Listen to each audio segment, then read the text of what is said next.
안녕하세요. 랑이입니다. 필주입니다. 전 시간에 이어서 오늘은 이제 어머니랑 저희가 이제 대한민국의 국민으로서 또 그 이제 대한민국의 정착 과정에서 좌충우돌 겪었던 다양한 에피소드들을 공유해 보려고 합니다. 네. 나는 제일 먼저 생각나는 게 우리는 집을 받고 그날 오후쯤 이제 아마 맞아요. 다 수속이 다 끝나고 그리고 집에 와서 이제 저녁에 자게 되잖아. 그렇죠. 그냥 행복했고 아들 안고 같이 이제 안전하게 잘 수 있다는 것에 너무 행복했고 한편 이렇게 그때 하나원에 있을 때 그걸 우리 얘기 안 했네. 하나원에 있을 때 내가 무사히 오고 나니까 저희 막내와 엄마와 그 남아있는 중국의 가족을 다 이제 내가 왔던 길로 인도를 했어요. 근데 이게 또 운이 다르더라고요. 가족은 다 지금 잡혔어요. 한국행 가다가. 그러다 보니까 정말 기쁨이 있는 얼굴과 웃음이지만 그 뒤에 딱 그 표면을 벗기고 뒤에 내면에는 엄청난 걱정이 있었죠. 엄마도 잡혀갔고, 동생도 잡혀갔고, 그것도 항공행으로. 그리고 이제 조카 하나 남은 건 또 그 허허벌판 중국에 의지가지할 데 없는 그 중국 땅에 그냥 그 어린애는 떨고 두고 어른들만 이제 잡혀가다 보니까 저는 정말 그 부분에서 정말 기쁨도 한 순간이고 그 큰 산 같은, 시커먼 산 같은 걱정이 저희 뒤에는 있었어요. 너는 어땠어? 저는 솔직히 어머니하고는 달랐죠. 뭐 어떻게 보면 철이 없었기 때문에. 철이 아니라 이런 부분도 제가 애한테는 어둡게 이제 별로 공유를 안 했었다. 이렇게 사고 났구나. 그다음에 어떻게 이제 대책 방법을 생각할까 하는 거예요. 내가 할 일이기 때문에 애는 될수록 자유롭게 자기 길 찾기를 원했고, 그래서 그런 부분은 될수록 공유를 안 하죠. 네가 할 길 빨리 찾자, 이제는. 이게 왔으니까 산 사람들도 정착도 해야 되고, 이 땅에 일원으로서 짐이 되지 않는 삶을 살자면, 이제부터 잡돌이를 잘하고, 우리가 설 자리를 찾아야 된단 말이에요. 그래서 그 부분은 아들한테 항상 이제 강조를 하고, 이자같이 시커먼 큰 산 같은 그런 어둠은 내가 혼자 안고 있어서, 애는 그닥 이제 못 느꼈을 수가 있어요.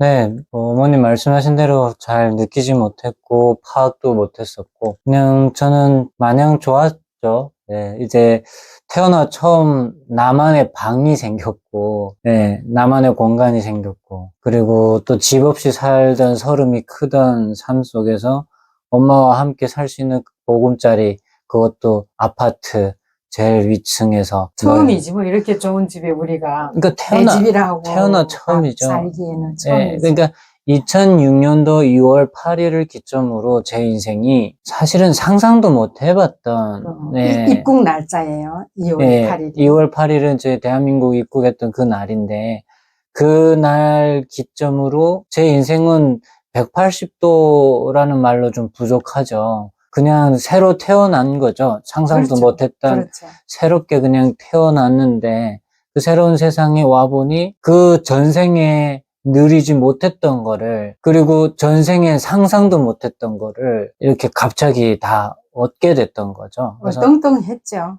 그래서 마냥 이렇게 좋았다기보다는 생신지 꿈인지 생신지, 그다음에 이게 영원할 수는 있는지, 뭐 이런 두려움도 없지 않아 있었던 것 같아요. 근데 어쨌든 즐겁게 행복하고 기쁘고 희한하고 뭐 막 이런 감정이 더 많은 비중을 차지했었죠.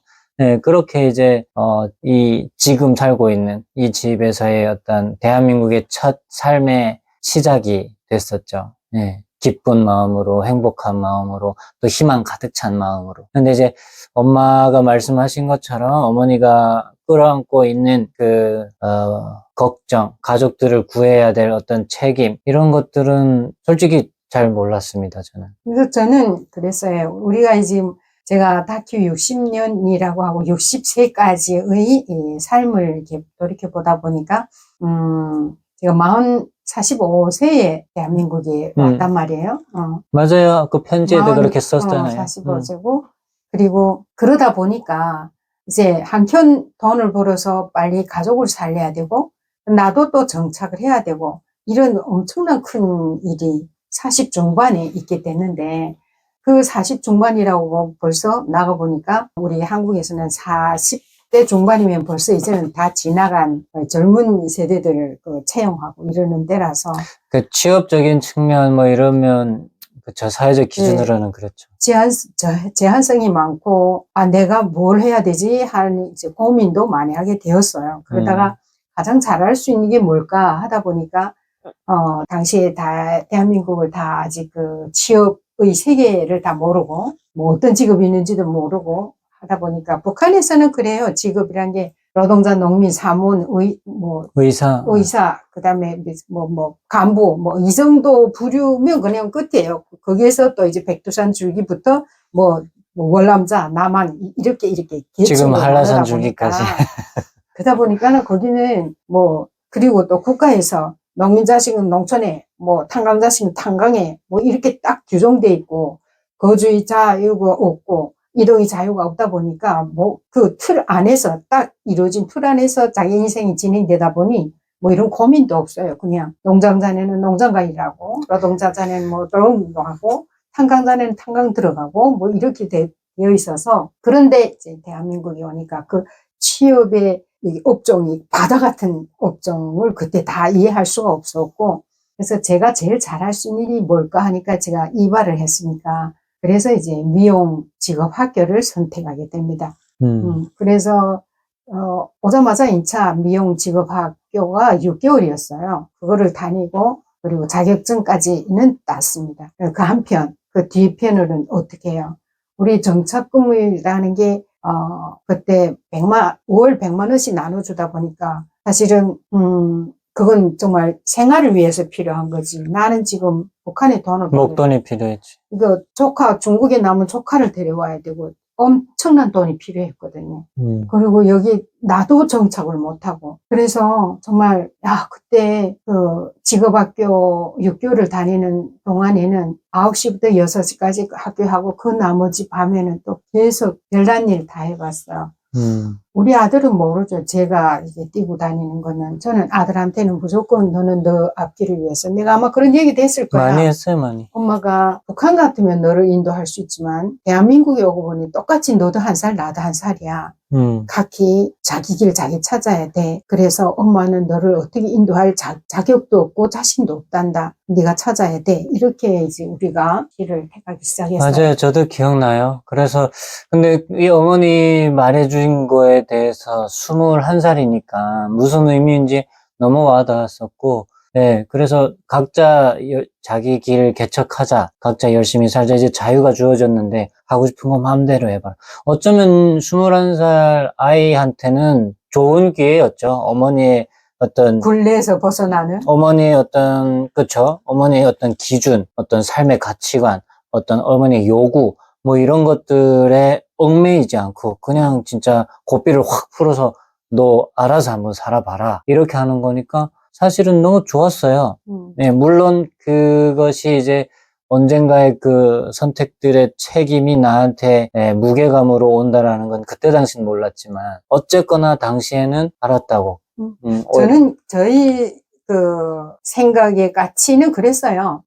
아들의 삶을 내가 살아줄 수 없잖아요. 그렇죠. 환자예요.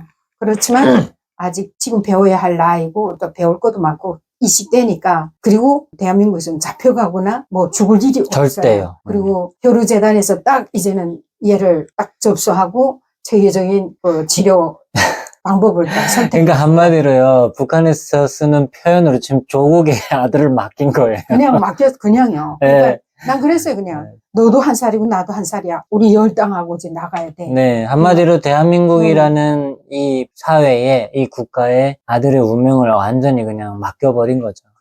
우리가 너무나도 험난한 세월을 살았잖아요. 생명이 오가는 인생을 살다 보니까 생명이 안전하다 한다. 그 다음에 뭐 걱정인데. 맞아요. 그러니까 아픈 거?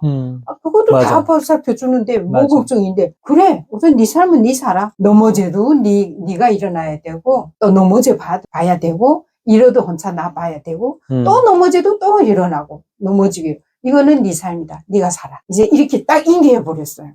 완전히 그랬죠. 딱 인계하고 그리고 현실적으로 제가 얘를 관할할 수 있는 기회도 없었고 뭐 그런 여유도 여유도 없어. 없고 나도 정착하느라고 바쁘고 돈을 벌어야 되고 북한과 연결을 해야 되고 맞아. 결국에는 이제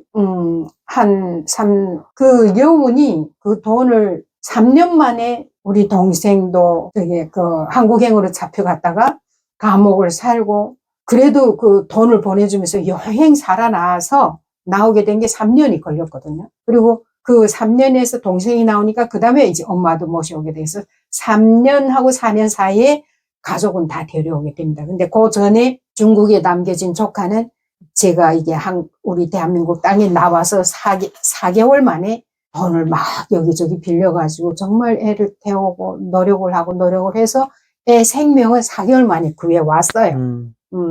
얘는 그에 대한 어떤 경제적인 어떤 저희 그 부담과 활동, 이 부분은 지금 이 자리에서 다루기 너무 길고, 어쨌든 그 기적같이 그 중국 허허벌판에 그 친척도 없는 곳에 떨어졌던 애를 4개월 만에 일단은 배로 무사히 데려와서 내 손에 이제 들어왔고, 그 다음에 또 이제 동생, 그 3년 사이에 동생을, 원래는 한국 행대에서 얘는 죽어나가야 돼요. 정치범이죠. 그렇지만 또 거기서 또 지혜와 또 지혜가 값이 낼 수 있었던 건 돈이 있었기 때문에 그렇죠. 제가 돈을 보내줬기 때문에 그 돈 가지고 여러 가지 앞뒤로 힘쓰면서 목숨이 살아난 게 3년 걸렸어요. 그러면 그 다음에 이제 얘를 또 데려와야 되잖아요. 그래서 또 그래서 한 3, 4년 저희 정착 초창기 3, 4년은 이렇게 돈 버느라고 정신이 없었습니다. 그러고 보니까 거의 50이 됐어요. 예. 그럼 뭘 할 수 있겠어요? 그 사이에 이제 미용실도 들어가 일해보고, 원래는 미용을 배울 때는, 내가 미용실을 차려보자. 앞으로 이제 미용사로 이 땅에 정착을 하자 하고 배웠는데, 사실 집중을 못 하겠더라고요. 이제처럼 내가 뒤에서 할 일이 너무 많아서 집중을 못 하겠고, 그리고 돈을 더 벌어야 되는 거예요. 정말 별의별 일 다 했습니다. 이게 좀 말하기도 구차할 정도의 어떤 정말 모든 혼신을 다 바쳐서 그 돈을 벌기 위한 이 일을 찾아다녔고, 그러다 보니까 미용실에서 갇혀서 앉아서 오는 손님 기다리고, 이게 나한테 안 맞았어요. 여유가 없으니까. 나는 나가서 계속 달려서 돈을 벌어야 됐거든요. 그러다 보니까 이게 미용이 나한테 안 맞는구나 하고 미용 선택을 그때 그게 한 3년까지는 미용을 했네요. 근데 그거를 제가 포기하게 됩니다. 그리고 보니까 이제 대한민국에 너무나도 그 취업의 종류들이 많고 또 하고 싶은 것도 많았어요. 저는 이제 지금 가만히 생각해보면 엄마는 이제 가만히 생각해보면 북한에서부터도 그 좀 선호하고 내가 가고 싶었던 부분이 뭔지는 딱히 몰랐는데 이렇게 미용사, 이발사는 아니었어. 할 수 없이 그게 그래도 최선이어서 그걸 했지만. 그렇죠. 그 체제에서. 네, 나는 좀 이렇게 공부도 하고 싶고, 그럼 이렇게 그래요. 선생님. 어머니 학구열이 좀 있어. 선생님, 어떤 이런 공직? 이런 부분을 좀 많이 선호했던 것 같아요. 하면 잘할 것 같아. 그래, 잘하지. 그거를.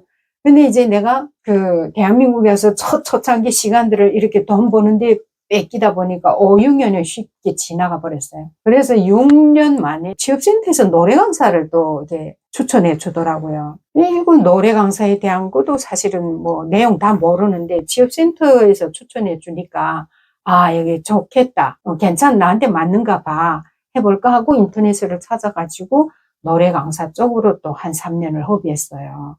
근데 좋았어요. 좋은 건 좋은데 다른 건 모르겠는데 그 정서. 그러니까 문화죠. 예, 나만의 이게 문화에, 어려서부터 녹아나지 않아서. 우리는 동요도 모르고 여기는 까치야 뭐 까치야 뭐 이런 동요들도 다 들으면서 자랐잖아요. 어릴 때부터 남한에서 유행되는 어떤 정서, 문화적인 정서가 다 있는데 어제 50이 된 사람이 노래 강사 마이크 치고 나갔는데 문화센터 같은데 그 주민센터 거기서 노래 수업을 했었는데요. 어머니들이 그래요. 선생님 그 송해 해바라기 좀 불러달라고. 제가 성혜 선생님에 대해서는 TV로 봐서 알게 되지. 제가 모르잖아요. 그렇죠. 근데 해바라기라는 게 제목도 아니에요. 내 노래 가사의 한 소절인데 이걸 제가 어떻게 찾냐고요.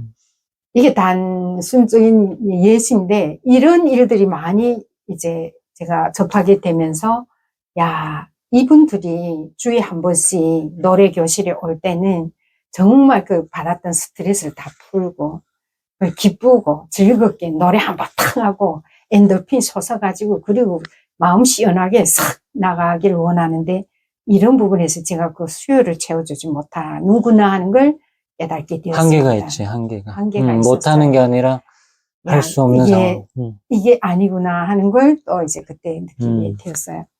그리고 그 전에 이제처럼 사실은 노래 강사로 들어갈 때도 주민센터 가서 이제 면접을 볼 거 아니에요. 평생교육원 노래 지도자 학과 여기를 배우고 이제 교수님들이 이끄심에 의해서 이제 교수님들도 저를 많이 이제 도와주시고 어떻게 해서라도 돈도 벌게 하려고 하셨는데 수업을 많이 하게 노력해 주셨는데 거기 가면 면접을 보게 돼요. 주민센터에 가면. 그러면 이제 그 회장님들이 나와서 노년 회장? 노래 교실도 가자면 우리 회원들을 가르칠 선생이 어떤 선생인지 하고 이제 서로 얘기를 하고 하는데 저는 이런 말도 들었었어요. 선생이 여기 하자는 건 좋은데 북한에서 온 사람이 여기에서 패를 먹고 산 사람들 여기 우리 회원들 다 대학 졸업생이에요. 나도 숙명대 나왔어요. 이런 사람들 가르칠 수 있겠나 하고 저한테 물어봤었어요. 제가 뭘 하고 어떻게 답할까요? 그때요, 저는 쥐구멍이라도 있으면 들어가고 싶었어요. 너무 얼굴이 뜨거워서. 사실 그때 대학 나온 것도 없었거든요. 그때 사이버, 그때 여러 가지를 배우느라고, 그래도 시간을 아껴서 배우느라고 집에서 컴퓨터로 공부할 수 있는 사이버 대학을 다니고 있는 중이고 졸업은 못했고, 뭐를 내세울 게 없었고, 참 부끄러웠어요. 그때 제가 느꼈던 게, 이 세상은 차디찬 콘크리트 벽이 내 앞에 있구나. 하얀 서리가 끼운 콘크리트 벽. 앞이 보이지 않더라고요. 나 그때 엄청 충격받았어. 지금 이게 그대로 표현될지 모르겠는데, 충격받고, 그리고 결국에는 그게 불합격됐어요. 그리고 나오는데, 그때는 차도 없고, 대중교통 이용하는데, 그러다 보니까 이제 기계, 컴퓨터 같은 거 그거 해야지. 그 다음에 이제 또 앰프도 1kg짜리 또 재야지. 그 다음에 내 가방이지. 그래서 손에 쥐고 메고 들고 이러고 헐레벌떡 다닐 텐데, 지하철까지 저 멀리 지하철역이 있는데, 거기를 가는데, 다리가 휘친하면 내 앞에 이렇게 실컷 우연 게 어떤 길이 이제 혼돈이 가면서 내가 걸지를 못하겠는 거야. 길을 따라서. 충격받아서. 그래가지고, 옆으로 해서 거기, 앉았어. 예, 앉았어. 이렇게 그냥, 거기 의자도 없었어. 그냥 일단 앉았는데, 거기 내 눈앞에 하얀 성에 낀 콘크리트, 차디찬 콘크리트가 내 앞에 앞에 있는 것 같았어요. 그래서 쉽지 않구나. 이 땅 정착도 쉽지 않구나. 그때 내가 많이 큰 충격을 받았던 기억이 있어요. 그게 몇 년 차까지였어요? 그게 그때 소개할 때 저는 대한민국에 온 지 6살밖에 안 되는 이렇게 소개를 했었거든요. 6살 노래 강사. 제 어머니 얘기 듣다 보니까 저도 지금 어머니의 6년, 정착 6년 과정을 지금 요약해서 들으셨죠? 저의 정착 6년도 온도 차는 그렇지. 크게 다르지는 않아요. 저는 이제 엄마가 이렇게 남겨진 생명들 구하기 위해서 그냥 불철주야, 동서남북, 어디든 그냥 막 뛰어다니는 거를 그냥 어렴풋이 알았죠.